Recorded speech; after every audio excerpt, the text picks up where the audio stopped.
Welcome to iPen Podcast, Interviews and Conversations. Here we bring entrepreneurs and their business to their audience and communities as well as ours. We welcome and connect with them to share who they are and what they do. Authors, entrepreneurs, we extend the invitation to promote your business here on our podcast and in iPen Magazine. Your article, your story, your promotions, how you can connect with others, a new audience, a quarterly magazine presented online for all to view and subscribe to. For articles, ads, and subscriptions, please contact ipendesigns@gmail.com. For your viewing, you can see past articles, past interviews on www.nanettembuchanan.com. Welcome to the show.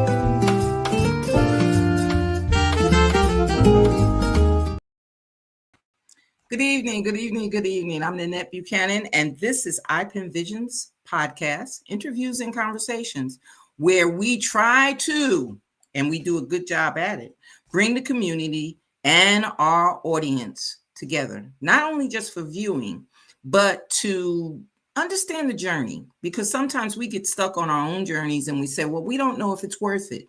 Well, I'm here to tell you, and so are our guests, to tell you that every journey has a stick point. Every journey has a detour. Every journey has a curve or a bump or a hill or a valley, whatever you want to call it. But the thing about it is stay on your journey. Stay on your journey and stay with us here at iPen Visions, Interviews and Conversations so that you can hear the journeys of others. Before we get started with tonight's guest, what I want to do is, of course, bring my partner in crime. And don't ask about the crimes that we do or the crimes that we don't do, because we won't tell you. But she covers. She's a good cover-up because she helps me in everything that I do. And I really appreciate what she does whenever I call her and she says, hey, you can't do it that way. You might want to do it this way. So I want to call her to the stage. Felice, good evening, my dear. How are you? How you doing? Happy to be here once again, as always. And I just like to say the only crime that we commit is when we don't spend time together. Well, you know what? That's a nice crime, though. That's a nice crime. And the thing about it is people have to understand that in business, you sometimes have to have someone that will double check your dates, double check your times, double check who's calling, double check this, double check that. It does not matter how far up the ladder you go. You need someone that's a part of that support team. That's a part of those people that are looking for you to do better. Yes, ma'am. And Felice is one of those people. And the lady that we have coming on tonight is a phenomenal lady for that. Because I think we can almost get a crime team together now.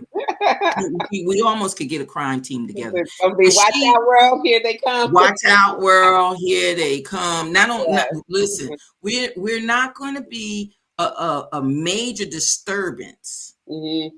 But we're going to be ones where everybody pull their glasses down and go like this, and look. But tonight's guest is Margie McLean. And of course, we're going to do things the way we normally do it. But I just want you people to know, pay attention.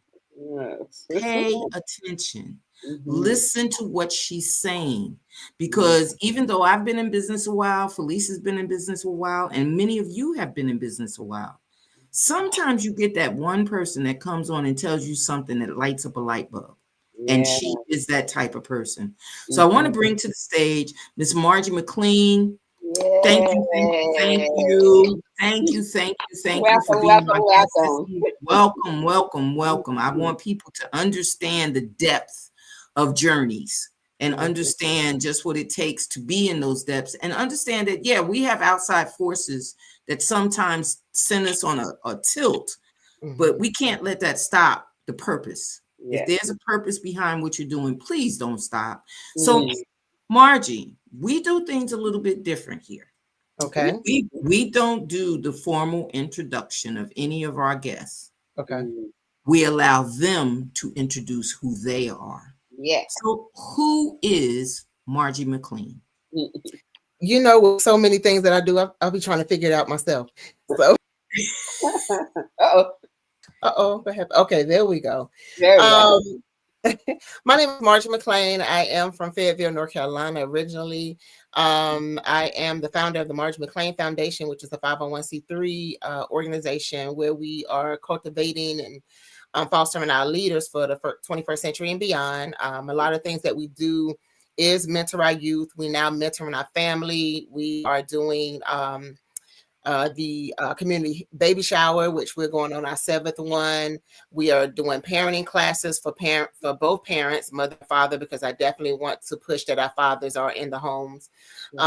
We just had our maternal health fair, and we also are doing things to make sure that our kids are moving further along than what they are now, just to catch them up.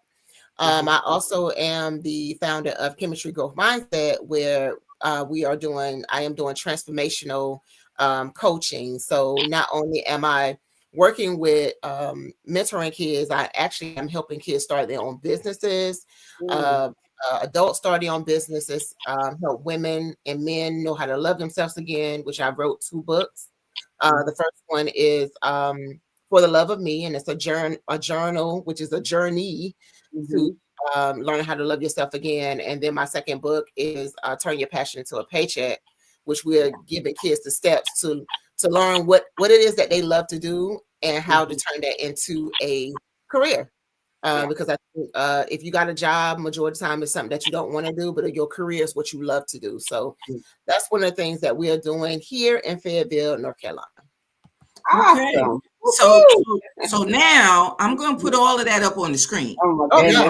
I'm going to just put all that up on the screen because we're going to try to show you, and this is what I think is so phenomenal about Miss McLean. We're going to show you how all of those things interlock. It's, it sounds like a whole gambit of stuff. Yeah. But if you look at it from the perspective that I looked at it, because like I said, I came here knowing no one, knowing nothing. But every time I was at an event, I would see Margie. And I would say, well, wait a minute. She's at this event and she's at this event. And she said she was doing this event and she said she was doing that. Well, how does all of this, because they tell you pick your career. Right. You have to understand, and I'm saying this not to take away from anything phenomenal that she does, because it's all done professionally and to perfection. Okay. But the thing that I want you all to understand, that we plant roots and we look for a tree to grow. Right. Exactly. We look for the tree to have branches. We look for the branches to have leaves. And from the leaves that fall off, they too become roots for the next tree. This is exactly what she's doing. Oh, nice. I didn't know how else to explain it. I didn't know how else. I'm a science teacher too, so I love that.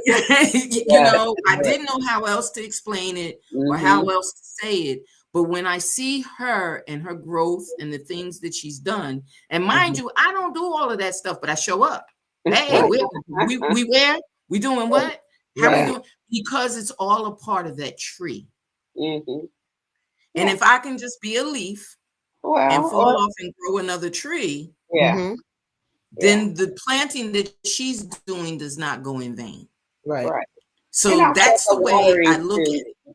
Also the watering too, right? So as the tree is planted and growing, everyone plays a part. So, you need water, you need sunshine. So you need the rain, you need sunshine, you need, even fertilizer. You need all of that stuff. Right. So, you need everything that you need to go in it.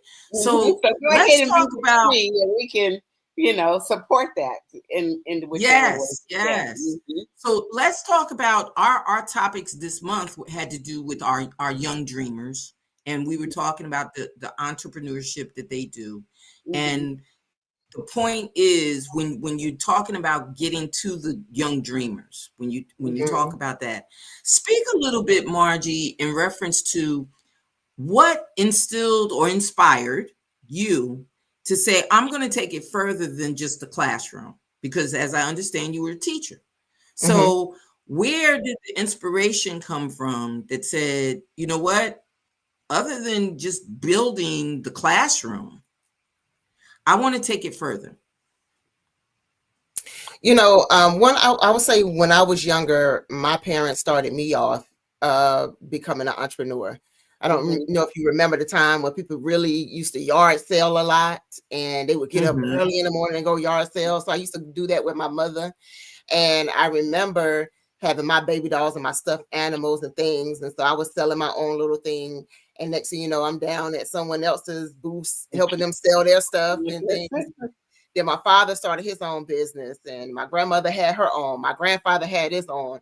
So I was kind of instilled with doing some type of, I guess you could say at that time, hustle. I always have something to fall back on, you know.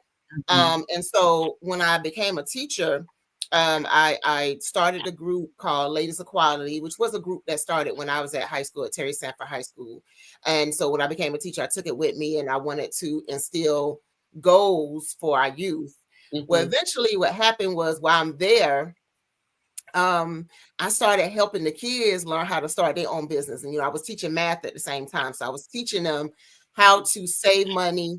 You know, a lot of our high schoolers was having children. So I was like, hey, this is how you can save money for your kid. And once they turn 18, then they will eventually have money. And I remember one time I taught a kid, they were selling cookies, and the cookies ran out so fast.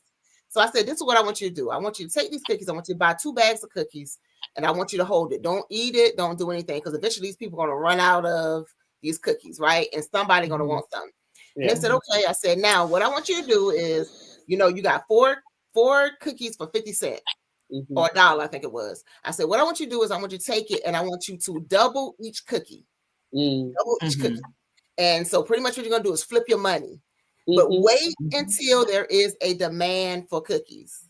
So he came back and he said, Miss McLean, guess what? I said, what? He said, I made $2 off of my bag that I only made, I think he paid 50 cents for. I said, that's how you start a business. You flip your money. Positive, you flip your money. So I said, I started teaching them cost and demand, you know, that people gonna be demanding it. So you can pull up the cost.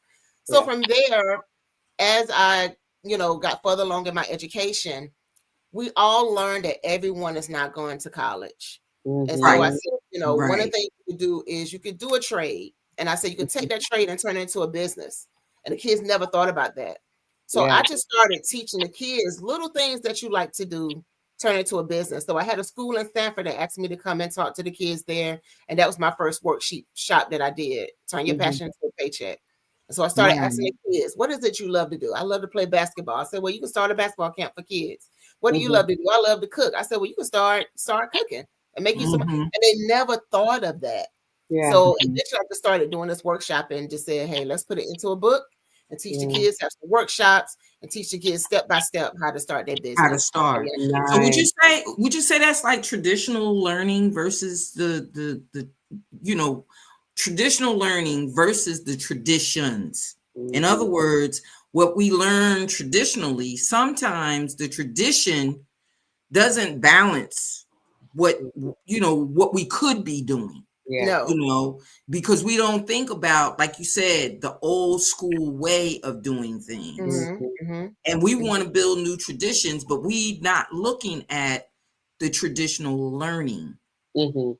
Because if you had not taught them, depending on the traditions they have in their home, where would they be?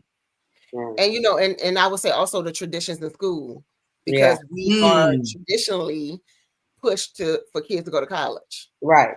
To college, right? I mean, when I was in school, we was tracked. So based on what I wanted to do in life, I was in that track to do it. I was, you know, I was tracked to go in the health field. So everything I did was science and health science. And then you had some kids like, hey, I'm not going to college. I just want to work on cars. So they was tracked to do skills. And so they took that out, and now it's, you know, college and career, but it's more pushing college. And all kids are not doing that. And the way, I think the way the school system is organized now is not organized for every child to learn the way they learn, I would say. So what I do is in my classroom, not only I teach what I'm supposed to teach, but at the same time, I show them a different route. If you don't go this route, there's another route you can go. And I show them different routes, because, you know, think about it. When we go from here to Greensboro, I go up 421. but somebody else may take 74. Somebody else may go up 95 and go 40. So it's different ways to get to that same thing that which are our goal. You don't have to just do one way. And sometimes I think in education, we only show them one road and that's it. You can't veer from it, and that's it. Right. So when kids have a detour or something happen, they don't know what to do because you only taught them one tunnel vision of how to get to their destination. Right. Yeah.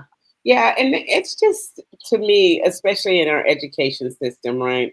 It's still not geared to teach us how to live, you know. There's no life teaching. It's just either go into a career, go get a job. But now with this world all around us that is kind of like in a free-for-all, you know, and then let's talk about this a lot about, you know, the YouTubers, the influencers, the people that show up on camera and give this whole persona. And it's still not life. It's still not a life, how to live life, right? It's you know, even to the point of, you know, I know, and I want to talk to you about this, is that, you know, even when you start a business, how do you do business correctly? I mean, because it's one thing to start a business. I love making banana pudding, but I don't know how to do a business around it, right?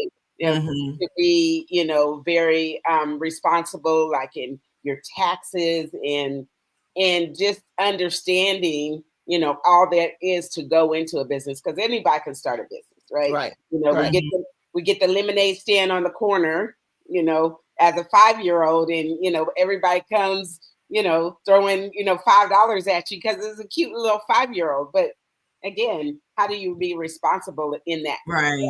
And not only that, just understanding that the entrepreneurship is a business. I think that's one of the biggest facade that everybody has about the entrepreneurship. You know, you don't have that facade about your job. If you go into a 9 to 5, you know, it's structured. It's, you know, this is what I got to do. This is the hours that I got to do it. This is the paycheck that I'm going to get. This is how much they're going to take out of my pay. This is what I'm going to pay to the government. This is what I'm going to pay to my bank or go in my bank and be deposited. You understand that whole gambit. Right. But when I'll just take being an author. When you write a book, you say, okay, I'm going to write this book. I got the cover. I got the pages. I did the editing. I got my ISBN. There are some authors, and please, people don't bang me in my head for it, but I'm going to say it. But there are some authors that didn't know what an ISBN even was. Sure. They didn't realize what was the need for an ISBN. Right. There are some authors that don't know you should have a copyright. There's some authors that don't, but all of that is a part of the business. Right. That's not a part of being an author. Yeah. That's not a part of all of that. Right. So you have to understand, if you're stepping out there and you want to make a book just to hand to your friends, you're okay. Right. But if you're talking about stepping out there and being a published author that wants to extend it beyond who you know, right, you have to understand there's a business to it. You have to understand it. Now, we have to also let me say this. We also have to remember that we're not an island by ourselves. We exactly other islands, right? And so, with that being said, I may know the business part, but I need a mentor for the financial part. Yeah, exactly. I'm able to write this book, but then I had someone to edit my book just to make sure that I have 4 eyes. I wear glasses, so I need another set of eyes to look at it, right? I need another set of eyes because it may be something that I miss, and I always do that. I always miss something. Exactly. But at the same time, we have to make sure that we don't take a business and say, "Okay, this is my business. I can do it myself." No, you need someone who knows how to do financing. Exactly. Me personally, I'm not a paperwork person. I can't stand a lot of receipts and all. I cannot. Right. Because what happens is I put the receipts and I'll be like, I'm cleaning my car. I'm like, man, forget it. But I need someone who's my bookkeeper. Even with me doing all the things I do, it becomes overwhelming for me. So I have someone who can handle my social media page and things like that. So you have to, I had to learn how to outsource, because I'm a type, I'll try to do it all myself. All by myself. I do my own website. I know how to do it, but I don't have that much time in a day. So I have to learn how to outsource. How to outsource. Exactly. And you have to have a mentor as well. You can't do it by yourself. You don't know everything. Exactly. Yeah, but I'm just, you're absolutely right on that. But getting down to the basics, because most people that, again, didn't grow up in a entrepreneurial, well, maybe even in an entrepreneurial setting or with influences, still don't know how to do the business of it, right? Because most of the time it breaks it down as a hustle, right? I can go, I'm going to use myself for example. Banana pudding is my thing. I can make it. People love it. I'm great. But I can go to like church and, bring it for potluck or whatever. And people are like, oh, make me one and I'll pay you, right? And so that can get to more than just make me one and I'll pay you. It could get into where you're getting regular orders and everything, but that's still a hustle. You're just taking money. You're collecting money for that one thing. And you're not reporting it at all. Exactly. Not even that you're not reporting it. You don't even know to. You don't even know to go establish yourself as a business, whether, whichever type of business you go into, but you don't know those things, right? So, it gets people, especially I feel in our community, we're about the hustle, which is not a bad thing whatsoever, but it remains a hustle. It remains a side gig. It remains that because we don't know the steps to take it into, we don't have the education to understand that you really can be a business person, right? That you could really build a business, and I think that leads into the problem that we're now having with our parenting and teaching.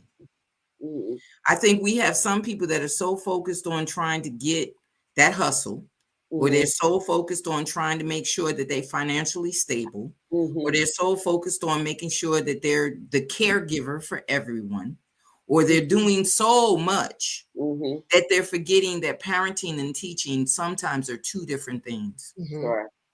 I can smother my child with love, but if I don't teach, then what? Or I can smother my child with giving them the rules and regulations, but don't love. Then what?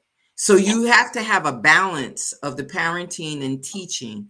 Margie, what would you say the necessary basics are? You can't teach something you don't know yourself. That's right. So you have to have the tools yourself. And so I can't give you tools that I don't have. And I would say with the parenting today, a lot of the tools are missing and they can't give it to the kids. So I know a lot of times we say it's the parents' job, but the parents don't even know what to do themselves. So how can they teach? It's the same. So I want to bring this up, and I know I might get slapped in the face, knocked off the ledge, and everything else. But I'm going to say it. I'm going to say it. Y'all know how I am. I'm going to say it. Okay. I said this to my son, and he said to me, "Wow, I didn't even think of it that way." I don't know how many people pay attention or want to think back or whatever, but let's remember that my son is now early 40s, 42, 43, something like that. You notice I don't remember the date anymore. I'm like trying to forget how old he is, because then that means I got to acknowledge me. So I'm not trying to figure it out, but he's in his early 40s. Okay. The group right after him, when he was little, the group that came up right after him was the fentanyl, heroin, drug addiction, drug babies, born addicted, born with different complications because the drugs had run rampant for the adults. Now, I was a young adult then in my 20s, which is now we're talking 20 years later. So I said to him, right behind you, those that survived that era are now your 30-year-old and 40-year-old parents. So Right. if they lived through that era, which means that their parents, some of them, and I'm not talking about everybody, were not responsible. They were not parenting. They were out in the street. They were doing different things. And these children that are now parents, as Margie has said, does not have all of the tools. They don't have all of the skills of parenting. Some of them were raised by grandparents that were tired. Some of them were raised by grandparents that didn't know exactly how to cope, not only with them, but to cope with their parents who were their children. Yeah. Right. So as grandparents, they were dealing with the addicted child or the addicted parents and the grandchildren. That's right. So we're talking about a group that didn't get any help as far as the drug rampage went on, because people were they didn't know what help to give, because at that time it wasn't diagnosed yet. Like now exactly. So now we have the residual. Yeah. We have the residual. We have the residual. And so, I never thought about it this way too, Lynette, as you were saying that, is that when that child got hooked on the whatever drug that it was, that was the first time. So how do you parent something you, like you just said, Margie, that you don't know, right? So you concentrated on the child, the addiction, not really the child. You concentrated on the addiction, and you didn't know what the residuals were going to be, right? And so therefore, of course, all the traditional parenting, tips and tricks went out the window. I mean, because it's a whole new thing. It's a whole new beast that takes on a life of its own. And instead of really trying to instill, you're going to be on a path, a career path, or, whatever path. You're on a path of trying to heal from the addiction and trying to deal with the residuals of the addiction. And then to complicate matters more, during that era, abuse was up, because not only were they abusing drugs, they were still doing the actual abusive things that we already had been dealing with in society. The things that we already had in society. So that brings me to the fact that it's been left up to the teachers, the community, and the leaders. Because they're the ones that see the child outside of that environment.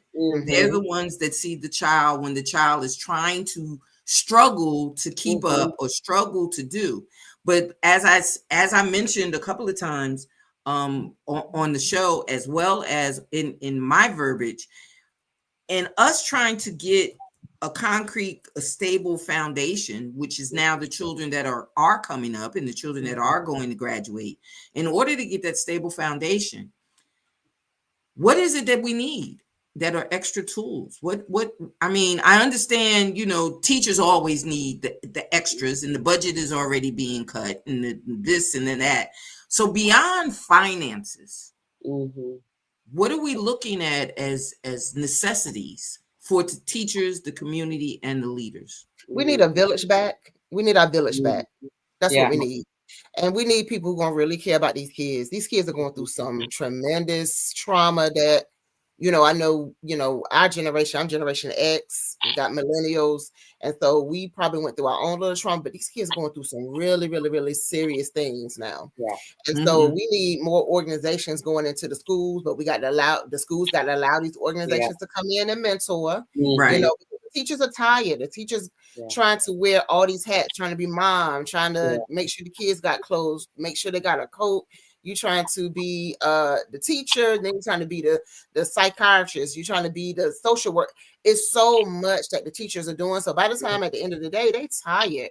Like I remember a time when I was in school, the doors was open where if I needed to go talk, I could just walk into the classroom and talk to my teacher on her break, and I could have that time. But now you don't have that because so many need it. Schools are more about testing, so teachers are always in meetings, right? So you don't have that. Our leaders, I need our leaders, our community leaders, to stop fighting over silly stuff, and let's think about some programs that we can bring into the schools. I go to some of the meetings and I talk to some of the local leaders.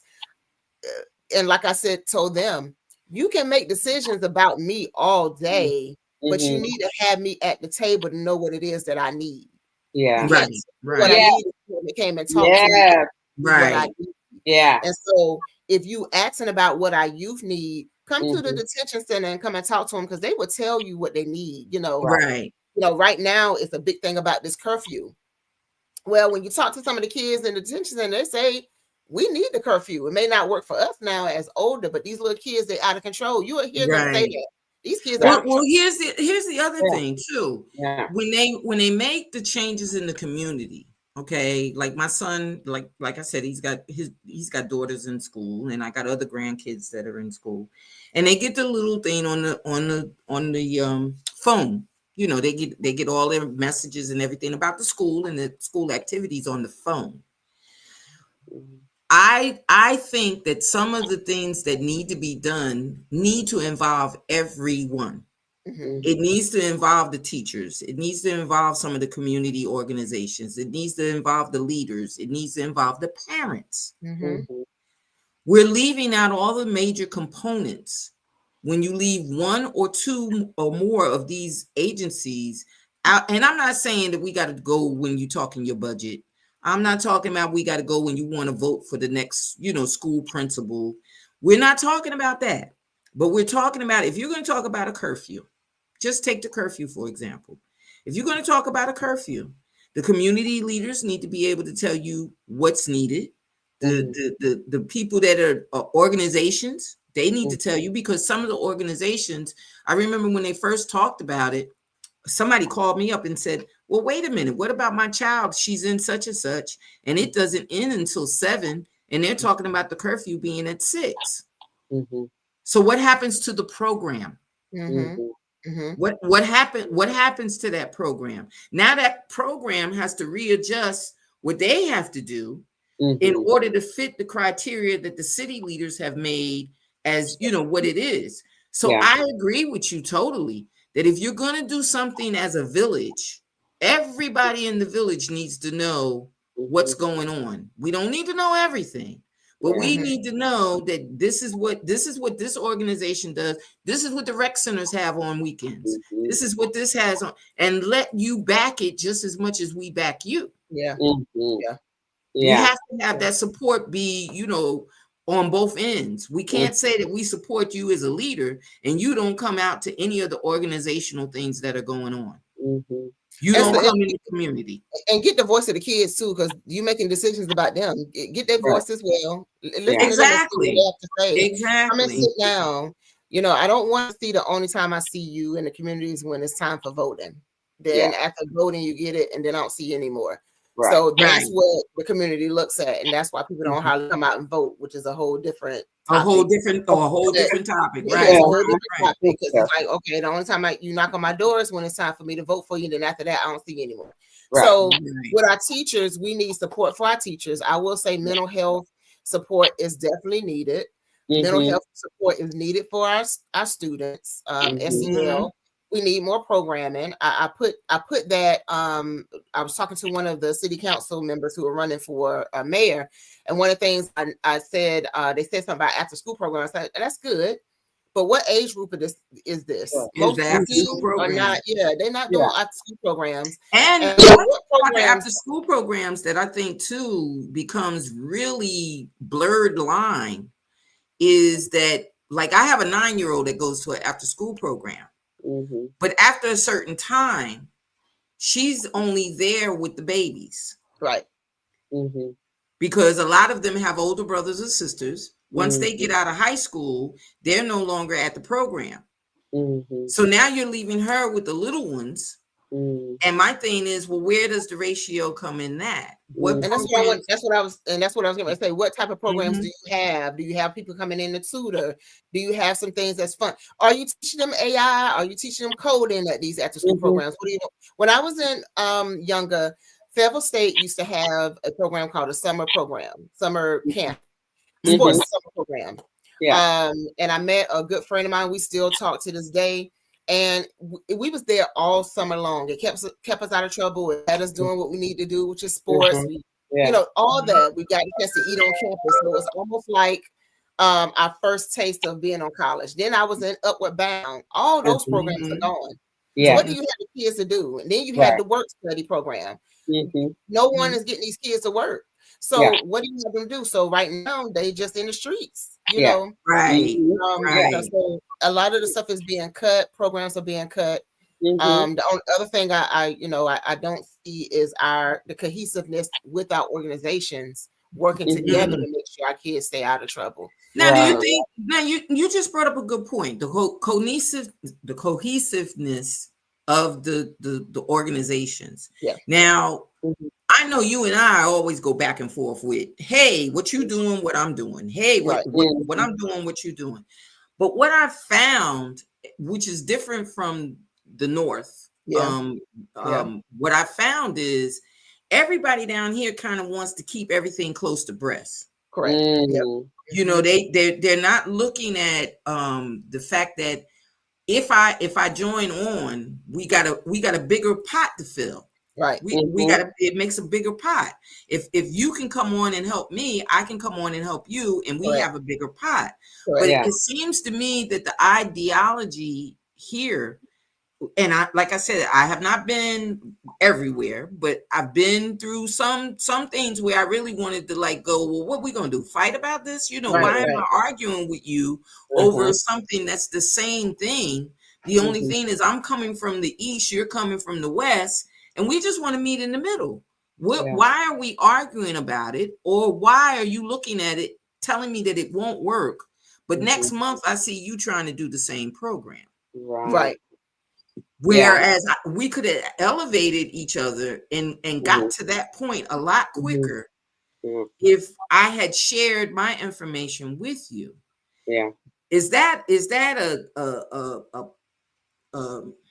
I don't know what it is. Let me I don't know. I just don't know what to call it. Yeah. You know, and it's not like you're trying to collaborate with somebody to become a business partner. You know, it's just that if I'm going to have a book signing, let's just keep it with what I know. If I'm going to have a book event, I'm going to contact other book vendors to see if they want to come and vend.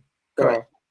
I'm going to have some children books. I'm going to have some adult books. I'm going to have authors. Now, if somebody comes along and say, hey, well, while you having that author event, I just want to bring up literacy and a writing class that I'm thinking about doing. Now, they're not an author, but they're talking about having a literacy class.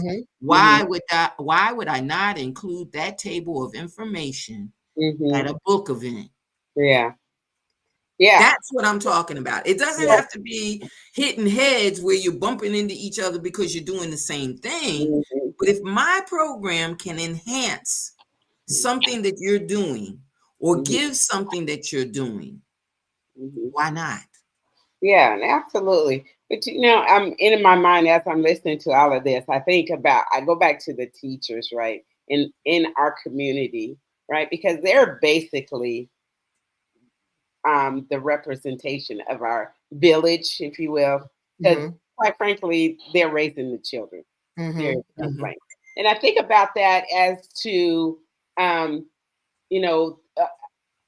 we think about this, how do we support? How do we connect? And yes, our focus is on the children because, again, we can say we've already said all that the children have to face. But in the guise of looking at the teachers and supporting them, right? I can imagine in my mind as we started talking, back in the day when we were growing up, the teacher was not too far back in the day. Not too far back in the day. Yeah, not too far. 2 days ago, past yesterday. Right. Excuse me. But they were teachers. That's what they were. They weren't our parents. They weren't, they weren't the responsible of, clothing and feeding us and all of that, and then right. So as our society has evolved in this, we started out with a 2-parent home, and that went by way, and then a single parent home has become prevalent. But then in that single parent home, I can see now that, you know, we try to say that the fathers are the abandoners, but you know, there's plenty of mothers that say, no, I'm out, and then the dad is there. You know, so I don't want to be on one side or the other or portray it's just a one-sided deal. But what I see really is that single parent is abandoning the children and giving them to the teacher and say, oh, good, you get to be in school 8 hours a day, do that. You know, and so or giving them the tablet. Well, yes. Well, give them the tablet, or give them the computer, or give them whatever. Still, as far as being responsible for our children, even the parents are just like, oh, the teacher is responsible for 8 hours a day being there. You get paid to go over there. So, you know, again, it is not incumbent on me to even go and meet the teacher, you know, on the meet the teacher nights, or not even waiting for that, but, you know, just going and saying, you know, truly, we are co-parenting this child, even though it's not the teacher's responsibility, right? The parent, but the parents that have custody of their children are not even doing that anymore. Saying, you know, because I'm that single parent, but I really was at the school saying, look, let's find out what's going on. And this is, you know, and I'm fully invested in what they're doing and how they're doing it when I send them out. And if they're in any way out of line, I better be the first person to call. You know, okay, and I come up in the age where school didn't raise my children. You know, even when it came to the time where I know it was here in Texas, I don't know about other states, but the no pass, no play rule. So if they weren't passing the classes, they couldn't play the extracurricular things, the football, the basketball, the baseball, the whatevers, right? The cheerleading and all of that. And I'm like, and you know, of course, they had a certain criteria, you know, if they were making D's, they could play. Not in my household. Right. No. But you know what? That's part of what I'm bringing up now is the root of education. Your roots should be in your home. Yeah. Just the root of the education. I might not be educated enough to teach you, you know, basic math skills. Lord, I wouldn't even try to teach the math skills the way they do it now. I wouldn't even attempt to do the math skills the way they do it now. But I could give you the root of it because I'm going to take the time to ask you, show me what your teachers did. You know, every day there wasn't a day that my kids didn't open the car door and I didn't say, how was your day today? Sure. You know, so even if we don't talk about them doing the educating, it's the root of knowing that you have to go to school, you have to be educated, and there's certain things that you have to do while in school. Right. You got to pay attention to Miss McLean while you're in school. Right. You're not going to overrun her. You're not going to do, you know, you're not going to do what you want to do in her classroom. Yeah. You know what I mean? So the root of education, would you say, Margie, that it has changed? Oh, definitely. Definitely. Education is not a priority anymore. It's not. And, you know, you look at a generation now, there's people who are now, like you said, podcasting, they're doing social media influencers. So a lot of kids, that's what they want to do. So they feel like, I don't need to get my high school diploma. I can do this and make money because this person made money. So it's not as like even just the respect for teachers is not even there anymore. Like I don't think I ever would have thought going into this career, which was not my first career, that teachers would be treated the way they are. Yeah. You know, and so I know I left the classroom in December. I was done after 21 years. I was done. I said enough is enough, and went and taught in the detention center, which I love. But when we think about the root at home, it's so many facets to that one thing. When you have some kids who don't even have a home. Yeah. Now, what about the basic homeschooling? What do you say are the negatives and the positives with that? You know, I think the negative. I think the positive is of homeschool is the fact that I'm able to teach my kid what they really need to know. Sure. Of homeschooling, and with everything that's going on with the kids bringing pows to school and things like that, it's not safe anymore. I'll be honest with you, the way they teach our kids now, I don't think it's the best avenue. The way they teach our kids, they test our kids to death, which now our kids are having like high anxiety because we push exactly early. So you have that, and I think with homeschool, I know when we was doing COVID, I had the opportunity to be on a call, and one of the young ladies was from Africa. And I was on that panel, and one of the things they was wondering was, how can I teach my kids at home? I said, well, you can teach your kids anytime. I said, you go out and I said, each day can be a certain subject, right? You don't have to teach all the subjects at one. And so that's one thing I do like about homeschool is you can be more flexible on what you teach. So it may be math here. So how about you two go and cook, and you teach your kids how to measure. That's math. I said, go out and teach the kids how to plant a seed. That's science. So you teach them either way. They having fun learning, but they're learning. And then what you do is you can teach them, okay, today, how tall is the plant? Or how long did it take to plant? That's scientific method. So there's ways that you can do, and then have them to write out what they see. And that's life teaching, though. But that's life teaching, really what we need to go. Because when the child is sitting in the classroom and doing those measurements of, I don't know, basic algebra, fourth time, 1/4 times 1/2, right? There's no conceptual. How do you use this? How does this a real life? When is this going to be applied? Right, a real life application. But then you're homeschooling and you're in the kitchen. It's like, here's a measuring cup. Here's a 1/2 cup. Here's a 4th cup. Here's the, if you do a 4th cup and a 4th cup, look, it magically that's a 1/2 a cup right there. You know, and so again, that's the thing, and this is why parents don't know how to teach their children. Because again, that's classroom stuff. And you're right. You're right, because they look at it and say, well, how am I going to homeschool them? But they don't realize you're not homeschooling from the book. Yeah. Because I can remember taking my kids shopping, just basic shopping. And when they were little, 4 or 5 years old, take them basic shopping.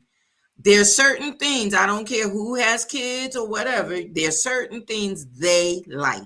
Be it food, be it clothes, be it toys. There's certain things that they know they like it, but do they know the price? And when you begin to teach them the price comparison, I remember when they were changing prices, and of course, my kids were big on packages. If you put the cereal in a bag, their thing was that cereal in the bag ain't the same as the cereal that's in the box. And even though there was a difference in the prices, my thought was, well, you know what? You guys eat this, and this is what it is. It's got the same sugar. It's got the same thing, same color.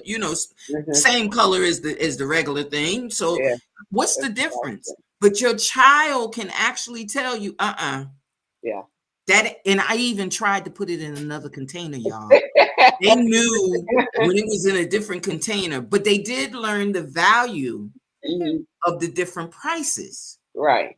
And when they got a little older, my son would tell me, they only charging us that because they got that toy on the back. That's it. That's right. Or they only raising the price because they got this. They changed the color. Sure. They began to understand not only the economics, but they understood the prices. They understood, marketing. They understood that, hey, in marketing, you got to change it and make it look a little different. So they got to learn. You're absolutely right, Margie, that they got to learn the difference in the real life, atmosphere, as opposed to just the book and the concept, And when I taught math, that's what I did. Anytime I teach something, I always bring real life in it so they can see how it correlates, right? They'll be like, why do I need to, my kids always, when I used to teach science, why do I need to know this? Why do I need science? Science is not important. I said, are you breathing? Are you breathing? I said, did you eat today? They said, yes. I said, well, what happens to your food? Your body got to break it down, right? I said, well, that's all science and health. That's all science. Yeah. And so with that being said, I got the little one coming in. Yeah. With that being said, I showed them how that correlates to their lives. And even math, I did the same thing. We started looking at percentages. And then I said, okay, now when you go and purchase this thing on sale, how much is this the difference? Right. The difference. And I was going to say doing that. Yeah, I was going to say that about going to the store and shopping, that shopping thing. Anymore, there's no such thing as cash anymore. But when you do use cash, I love looking at the young people and them trying to count change. Oh my God. And it's terrible. Like, it is. If the machine does not tell them what they need, they're totally off. And to that, if your total comes to $11.03 and you hand them a 20.03, they're like, why are you giving me 3 cents? Right. They don't understand that. Trying to reverse whatever the change is, and literally understanding that a nickel is 5 cents, a penny is a penny. It is like a lost art. It is. That's the reason why I did not use calculators in my classroom when I taught math. You could not. And I mean, I argued with the math department chair my first year teaching. I said they do not need to use a calculator. I taught the babies how to do it by hand. And then when they took their test, I gave them the calculator because I had to, but they didn't use it and they knew it. Exactly. I was the same way with the clock. Yeah. Trying to teach them how to tell time. Oh yeah. If you get the regular clock, I don't want them reading the number. I want them to understand what the time is. Understanding the time. Now, with our males and females today, we know that there are youth today. We know that they're into the fads and the fashions, and they're used to the different things. And we also know that they do come across problems. We know that they come across bullying. We know that they have maybe aggressive behaviors. We know that some of them are, on the spectrum, and they have different things. And today, they more or less are handling them a whole lot different than we used to handle them when we were coming up in school, because I didn't know folks was even on the spectrum. They was just crazy as heck. Come on, let's go. We didn't take the time to think about what spectrum they were on. You on the moon today, I'm on the moon with you. Come on, let's go. We didn't separate them like they do now. We didn't put labels on them and label them. I think I was telling somebody about a week ago, I said, listen, we had a boy that played kickball with us every day. But if you made an out that he thought was going to be, our team got out 3 outs, he goes straight to the fire hydrant and want to pick the fire hydrant up. What are you doing with the fire hydrant? And after a while, we stopped telling him, don't pick up the fire hydrant. We would tell him, that's third base, leave it alone. Right. And he would automatically leave it alone if you told him that. So there was ways that as children, we didn't exclude him or put him in a separate group. Right. We included him. Yeah. So we have, our youth that have, separation things and, like you said, anxiety and all of this other stuff. But one of the things that Margie and I have in common, we've been to that other side. Yeah. And we need prevention before we do rehabilitation. Yes. Yeah. Of any kind. Yeah. So we talked a little bit about the drug prevention and, the drug programs, quote unquote. And we talked about a little bit of, them trying to do something about the drugs. But when the drugs are not working, or the drugs have worked too much, or the fact that they just have criminal elements around them and they think that this is the way of life, that being in these gangs and different things. What aspect can you give us? Because what I found was I was dealing with adults. Margie deals with teens. I was dealing with adults that were incarcerated. And the one thing that I found was whatever age they came in at, that's the age you had to deal with. Yeah. Regardless if they were a 35-year-old woman, 35-year-old man, you got to go back to where they started. Right. Yeah. Yeah. When they got to me, if they came in as a juvenile and they came from juvenile to adult institution, you had to deal with them on that level. Yeah. Because the outside world is now closed off to them. So they don't know anything about the interactions of the outside world. All they remember is what their world was, what they brought in with them. So in dealing with the youth, how is their education? And I understand they have their programs and they have their different things, but how is it where that's a hindrance as well? Because they're being cut off socially. They're not in an environment that evolves, because the environment is a stagnant environment, because they're, they scheduled everything. So they're not in an evolving, thing. And they still have whatever issues they had with their families. So how do we handle the rehabilitation when it comes to the education of our youth? So I feel like we need to meet the kids where they are. One of the things that I had started when I was teaching in Wake County, I became a certified SEL facilitator and a yoga instructor. So I haven't started doing I do the yoga, but I haven't started the instructing part. But I started it in my classroom with the kids in the alternative school, and we had yoga mats. So one of the things I started doing was I turned the lights off. I have some music in the background, one light on, it was so heavy, and I kind of changed the atmosphere for the kids. And so what I started doing was, before we start class, before we start anything, you doing a 5-minute meditation. And I just want you to get more yoga mat, listen to this meditation, or either I read something, and I just want you to release everything. And at first they didn't want to do it. They thought it was silly because nobody, but after a while they started coming and asking, can we do that? Can we do that? And so it changed the projection of how my class was, with them coming all wild, especially after lunch. They come in, heard all the tea. And so first thing they do is they do the meditation. Some of the kids go to sleep, and I didn't mind it, because for some of those kids, that's the only sleep they probably was getting anyways. So because when they go home, they probably have to take care of the family and stuff. Some even went to work, as soon as they get off. So I had a teacher come to me and she said, "Hey, are you doing meditation with the kids?" I said, "Yeah." She said, "It works, because now they come into my class asking to do it." And so one of the things I did in the detention center, and I do this also with women, is restore the circle. And so I started doing that with the kids, which was something different, because they don't have anybody that really listened to them. So I told them I taught them what active listening was. I opened up the circle, and I had a talking point, and I said, whoever have this talking point, this little piece, you're the only one talking. And that's what we did. And so everybody was able to hear everyone. I was able to restate to let them know I am hearing you. And they love that. Now, at first they didn't want to talk.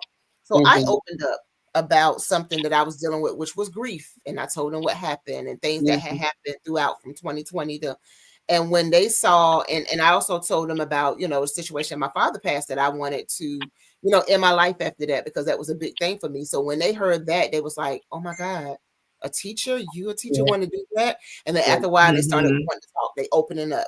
Because I'm opening up to them. And a lot of times they tell you not to, but the kids have to know that you have to meet the kids where they are, and they have to know that, yes, I'm Miss McLean, but I ain't always been Miss McLean. And even though I'm right. Stuff. And you have to build a relationship. You have to build a relationship. You have to build a relationship, because I know through the 300 and plus kids that were on the track team that I had for 25 years. I still get kids that call me, and they're adults. Some of them are grandparents, and they call to say. Some call to say, "Hey." Some call to ask questions. Some call to say, "I'm getting ready to do this, and I just wanted to hear a sound voice before I did." But that's a part of building the relationships. The same way we used to think about a teacher we might have had, and we go back and say, "Well, if it wasn't for that teacher, if it wasn't for that teacher saying this, I might have done that." So prevention includes building, again, like you said, that village, or the communication, or the relationship. You have to build all of that. But one of the things that you said before we wrap up that I think created a storm within me, and I said, "Well, wait a minute, I gotta ask her this. I need my city to create effective programs for our youth and their families because more and more of them are coming to see me within the juvenile detention center. Yeah. And I want the audience and those that rewind this and look at this to understand, she didn't just say because the youth are coming to see me in the facility. She didn't just say because the mother is coming to visit me in the facility. Right. And she didn't just say the city officials were coming to see her in the facility. So in other words, inside the facility, the village is in the facility. Because you're coming in to check on what the kids did. You're coming in to check on what they're doing and how they're doing. But you're coming to a detention center. Yeah. You're making sure you make your rounds in a detention center. Yes. That's almost like saying that, you know, you're coming to a place where you don't want your kids to be. Correct. You know, you're coming to a place where we really don't want anybody. You know, it's almost like the cemetery when you say, well, hey, I'm having a party. Y'all come to the cemetery. Yeah. Don't nobody want to come and party at the cemetery. Well, Not we at really all. don't want the visitors at the cemetery. But I'm going to ask you this. What made you make that statement? You know, I think I have been talking about this for a long time, and like I said, I went to the mayor debate and listened to what they were saying and the questions that they was asking. And one of the things I was saying is how we need effective programs for our youth and for the families, because like I said, some of the families don't know what to do. They don't know how to parent, so we need some effective parenting classes. We have so many organizations that's doing things because they get a grant, and so we do it because I got the grant, or I'm doing it because there is a grant. But is the program effective? Right. That's the thing that you want to see is it effective? Do you see some change happening with your program? I can throw a program. I can make a program. Trust. Right. I can make a program, and you know that. But is my program effective? You know, I'm doing the community baby shower. Is that effective to the parents? But you know, my community baby shower is not just you come and get free things. I have resources. I have someone who was talking about insurance. I have a table there who's talking about home ownership because some of my parents don't even think they can own a home. I had you there who was writing a book. I'm writing a book. So I had one of my parents, which is funny. I was talking to my kids about it. And one of my kids said, hey, my mom wants you to call her. I said, for what? You know, she was like, she has a story and she wants to write a book and she wants you to help her. Not thinking that that it resonated in his mind that I was like, you wrote a book, right? Yeah, I'm like, I wrote a book, you know, this is what I talk about. But that stuck with him and he told his mom about it. And now his mom want to write a book about her life. So even in here, that's effectiveness because now she's telling her story that can help somebody else, that can help somebody else, that can help somebody else. So we have these programs and, you know, am I just getting the grant money to say, hey, I had 10 Black kids that came to my program. We finished it. Thank you. I got the grant and that's it. Then after that, well, how does the program affect the kid? Is it affect them to do something? Right. So that's what I always look at. Even though when I do my program, I always have a survey and say, okay, how can I do better? Did this help? Did you get something out of it? And a lot of times, you know, I see parents that come. Matter of fact, I saw one of the parents that came to my maternal health fair that was at my baby shower and they had the baby. So I'm thinking like, you know, at that time she was pregnant. And then now she had the baby, and I was like, "Where's my nephew?" And you see, right. Or the fact that the one that you had, we had the lady that was going into labor right there at the program. You know, yes, and even with her, she has so much stuff going on, and I didn't just say, "Okay, thank you for coming to my program." That was it. I called her. How are you doing? When she left before. So I called her and she didn't have anybody because there was some other stuff going on in her family. Soon as I did that, I called somebody I knew, a doula, and said, hey, I need somebody to help this lady. Boom, they had a doula to be with her so she wouldn't be by herself in labor. I went up, I gave her stuff, and I kept talking to her. And I said, hey, you got a village, sis. It's not that you just come to my program, I give you free stuff and buy. We are village. So whatever you need, you call me. Right. And that's what we need. What we doing. need to do is, and we need to stop with the reactive measures and be proactive. Yep. Yes. We have to stop with those measures and stop looking at the fact that, okay, this is what my organization is supposed to do, but I'm not going to go beyond that. Yeah. There's no such thing as not going beyond. I just, prior to this show, I met a gentleman at a car dealership, and he said that he was going through the cancer battle, and he didn't know how to relay it to his family because that was bringing on the anxiety and the stress. Yeah. You know what I did? I took him the Madness book. Yeah. With my paperwork. Here, I'm signing off on paperwork, but here's the Madness book. Here's your book. Yeah. Make sure you read this book. Make sure you get yourself together, because the journey is not about just your reaction. Yeah. What are you doing to promote others? What are you doing to help others along the way? Yeah. Margie, this has been such an inspirational and positive opportunity for other people and people that want to actually understand where are we going with all of this. Yes. Yeah.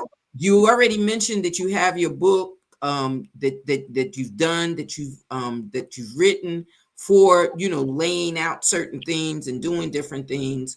Turn your passion into a paycheck is now available. We want you to make sure that you get in touch with her. She's on Facebook and most of the social media pages. You can get in touch with her there. Do you have a direct email for anyone to contact you, or what address would you give them if they wanted to find out more about your book as well as your programs? So if you want to learn about my programs, you can email me at Margie McLean Foundation at gmail.com. And you see my name behind me, Margie McLean Foundation at gmail.com. That is my nonprofit organization. If you want to know more about the women conferences that I host and my classes that I have, I'm also teaching people how to start their own nonprofits. You can also reach me at chemistrygrowthmindset at gmail.com, and it's spelled KEMISTRY, which is named after the singer Kim. That was one of my favorite singers, so I spelled it that way. So you can find me at that chemistrygrowthmindset at gmail.com. I love that. Chemistry growth mindset. Love it all. Okay. Now, as we close the show, we always tell our guests that you ain't getting off the hook yet. It's not happening yet. Felice has a last question for you. Okay. Oh my goodness. Yeah. Once again, and Nanette, you meet some great people. I'm trying to tell you now. Listen, I'm building my own village. The heck with people that don't want to have a village. I'm trying to build my own village. I came to Fayetteville and I only had the family members that I knew, and I had to peek out the window and just see who was walking by. Wait a minute, you walking by with that? Wait, I'm gonna follow you. Hey, you walking by with that? I'm gonna follow you. So I'm trying to build my own village, and I am so grateful that Margie is a part of that village. Right. Well, I'm grateful too. I might have to just move to Fayetteville.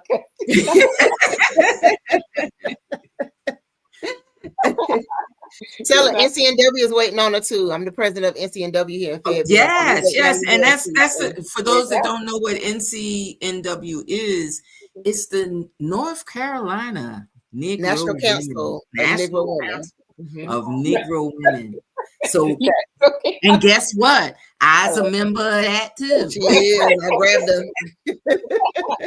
Awesome. Well, like I said, I'm probably gonna have to relocate real soon. Okay.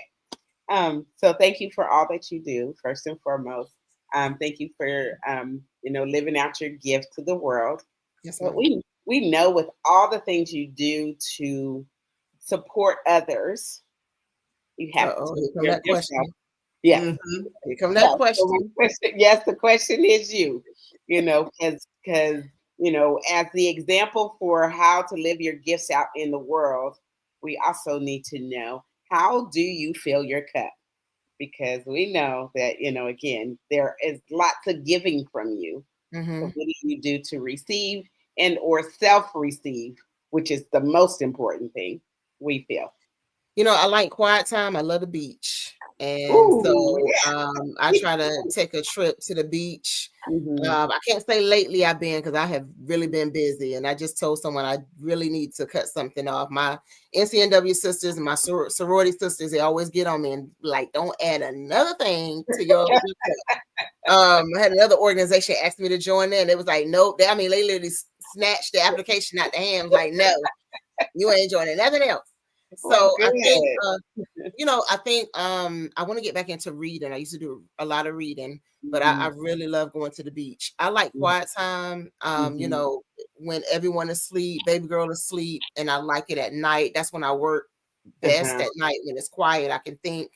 Also making sure I meditate and talking to the Lord as well, and getting that guidance from him as well. I have to make time, and lately I've been a little bit too busy, but I got to cut some stuff off and make sure that I have that time for him, so where I can open up and he can pour into me as well. But I will say that I love going to other women's conferences as well, so I can have someone else pour into me sometimes, so yeah.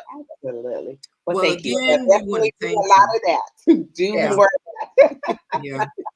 Lord, again, we want to thank you. We want to, cherish the moments that we have with you, the time that we have with you. And people, I want you to know that she will be in our quarterly magazine for this quarter coming up. So you can read a little bit more about what she does with her programs, though. I'm going to have her break down little bits and pieces of her programs so that we can advertise those programs. We want to make sure that we keep those programs and those advertisements in. So we ask that God look over everything that's done, because those are the things that are going to build that tree. Like I said, plant that tree, get those branches, and develop those leaves so other trees can grow from the roots. So thank you. We appreciate you. The audience, thank you for hanging in there. I wish we had 2 or 3 hours where we could break down everything, because we really I'll be back. But that's what I was gonna say. We have 2 or 3 more days. So because the thing is, we need the positive connections. And we need the audience that stops turning into TikTok to listen to the AI videos and the AI adoption of what's going on, changing the perspective. When you talk about reality and things like that, that's where we need to unite. We need to unite where we can demonstrate the programs, where we can read the books and talk about, what we really need for our children, as well as for ourselves. We need that wellness for ourselves. So at this point, I want to say thank you. Felice, I love you. And we'll be in touch. And audience, thank you for tuning in. Thank you for a great show. Good night. Thank you for having me. Thank you. This was fun.